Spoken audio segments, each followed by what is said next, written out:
ಈ ರೂಮಲ್ಲಿ ಇರೋದೆಲ್ಲ ಲಕ್ಷ್ಮಿ ವಸ್ತುಗಳೇ. ಅಂದರೆ ಲಕ್ಷ್ಮಿ ಮತ್ತು ಆದಿ ಇಬ್ಬರು ಒಟ್ಟಿಗೆ ಇಲ್ವಾ? ನಾನು ವಿಡಿಯೋ ಕಾಲಲ್ಲಿ ಸುಮಾರು ಸಲ ಗಮನಿಸಿದ್ದೀನಿ. ಅವಳು ಇಲ್ಲಿಂದಾನೇ ಫೋನ್ ಮಾಡ್ತಿರ್ತಾಳೆ. ನಾನು ಹೇಗಿದ್ರು ಇಲ್ಲಿ ಇಲ್ವಲ್ಲ, ಅದಕ್ಕೆ ಅವಳು ಇಲ್ಲಿ ಬಂದು ಕಾಲ್ ಮಾಡ್ತಾಳೇನೋ ಅಂತ ನನಗೂ ಅವಳಿಗೇನು ಕೇಳಬೇಕು ಅನ್ನಿಸ್ಲಿಲ್ಲ. ಇದನ್ನೆಲ್ಲ ನೋಡ್ತಿದ್ರೆ ನನಗೆ ಯಾಕೋ ಸರಿ ಕಾಣಿಸ್ತಿಲ್ಲ. ಇವರಿಬ್ಬರ ಜೀವನನೂ ನಮ್ಮಿಬ್ಬರ ಜೀವನ ಥರ ಆಗಿದೆಯಾ? ಅರೆ ಅಮೃತ, ಸಂಜೀವ್ ಇವಾಗ ಬಂದ್ರಾ? ಏನು ಇದ್ದಕ್ಕಿದ್ದ ಹಾಗೆ ಬಂದುಬಿಟ್ಟಿದ್ದೀರಾ? ಚಿಕ್ಕಮ್ಮ ಇಲ್ಲಿ ಸ್ವಲ್ಪ ಕೆಲಸ ಇತ್ತು, ಅದಕ್ಕೆ ಬಂದ್ವಿ. ಹೌದಾ? ಅಯ್ಯೋ, ನೀನು ಬಂದಿದ್ದು ಒಳ್ಳೇದೇ ಆಯಿತು ಬಿಡು. ನಿಮ್ಮ ಅಮ್ಮನಿಗಂತೂ ಬರೀ ನಿಂದೇ ಚಿಂತೆ ಕಣೆ. ಅಮ್ಮು ಹೇಗಿದ್ದಾಳೋ, ಏನು ಮಾಡ್ತಿದ್ದಾಳೋ, ತಿಂದ್ಲೋ ಇಲ್ವೋ, ಅವಳಿಗೆ ಅದಿಷ್ಟ ಇದಿಷ್ಟ, ಪಾ ದೇವ್ರೆ, ಯಾವಾಗಲೂ ನಿನ್ನ ಜಪಾನೇ ಮಾಡ್ತಿರ್ತಾಳೆ.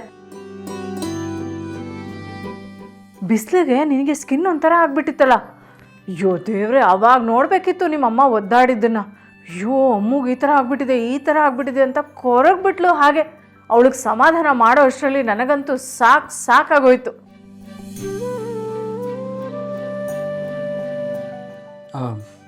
ಚಿಕ್ಕತ್ತೆ, ಲಕ್ಷ್ಮಿ ಈ ರೂಮಲ್ಲೇ ಇರೋದಾ?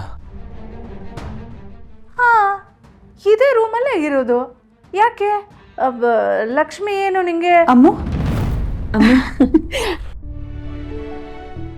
ಹೇಗಿದೆಯಾ ಮಗಳೇ? ನಾನು ಚೆನ್ನಾಗಿದ್ದೀನಿ, ನೀನು? ಚೆನ್ನಾಗಿದ್ದೇನೆ ಪುಟ್ಟ. ನಿಮ್ಮಿಬ್ಬರನ್ನು ನೋಡಿ ತುಂಬಾ ಸಂತೋಷ ಆಯಿತು. ನಮಗೂ ಅಷ್ಟೇ ಅಜ್ಜಿ, ನಿಮ್ಮನ್ನು ನೋಡಿ ಭಾಳ ಖುಷಿ ಆಯಿತು. ಅದರಲ್ಲೂ ಅಮೃತ ಅವರಂತೂ ನಿಮ್ಮೆಲ್ಲರನ್ನೂ ತುಂಬ ಮಿಸ್ ಮಾಡ್ಕೊತಾ ಇರ್ತಾರೆ. ಹಾಗಿದ್ರೆ ಅಕ್ಕನ ನಮ್ಮ ಜೊತೆಗೆ ಬಿಟ್ಟು ಹೋಗಿ. ನಿಮಗೆ ನೋಡಬೇಕು ಅನ್ಸಿದ್ರೆ ಬಂದು ಮಾತಾಡ್ಸ್ಕೊಂಡು ಹೋಗಿ. ಅಂಜು, ಹಾಗೆಲ್ಲ ಮಾಡೋಕ್ಕಾಗಲ್ಲ. ಅವಳಿಗೀಗ ಮದುವೆ ಆಗಿದೆ, ಅವಳು ಗಂಡನ ಮನೇಲೇ ಇರಬೇಕು. ನಿನಗೂ ಮದುವೆ ಆಗಲಿ, ಆಗ ಗೊತ್ತಾಗುತ್ತೆ. ಇಲ್ಲಪ್ಪ, ನಾನೇನಾದರೂ ಮದುವೆ ಆದರೆ ಇದೇ ಮನೇಲಿ ಇರಬೇಕು ಅಂತ ಹುಡುಗನೇ ನೋಡಿ ಮದುವೆ ಆಗ್ತೀನಿ. ಆಹಾ, ಮೊದಲು ಓದೋದ್ರ ಕಡೆ ಗಮನ ಕೊಡು, ಆಮೇಲೆ ಮದುವೆ ಬಗ್ಗೆ ಯೋಚನೆ ಮಾಡುವೆ ಅಂತೆ. ಅತ್ತೆ, ಅಮ್ಮೋ ಹೇಗಿದ್ದೀರಾ? ಈಗ ಕೇಳ್ತಾ ಇದೆಯಾ ಹೇಗಿದ್ದೀರಾ ಅಂತ? ಗಂಡನ ಮನೆಗೆ ಹೋದ್ಮೇಲೆ ಅತ್ತೆ ಹೇಗಿದ್ದೀರಾ ಅಂತ ಒಂದು ಫೋನ್ ಆದರೂ ಮಾಡಿ ಕೇಳಿದ್ಯಾ? ಇಷ್ಟೇನಾ ನಿನಗೆ ಅತ್ತೆ ಮೇಲೆ ಪ್ರೀತಿ ಇರೋದು? ಅತ್ತೆ ಸಾರಿ, ಅಲ್ಲಿ ನಿಮಗೆ ಫೋನ್ ಮಾಡೋಕ್ಕೆ ಪುರ್ಸೊತ್ತು ಸಿಗದೆ ಇರ್ಬೋದು. ಆದರೆ ನಾನು ಯಾವಾಗಲೂ ನಿಮ್ಮನ್ನ ನೆನಪು ಮಾಡ್ಕೋತಾ ಇದ್ದೆ. ನಿಮ್ಮನ್ನಂತೂ ತುಂಬ ಮಿಸ್ ಮಾಡ್ಕೋತಿರ್ತೀನಿ.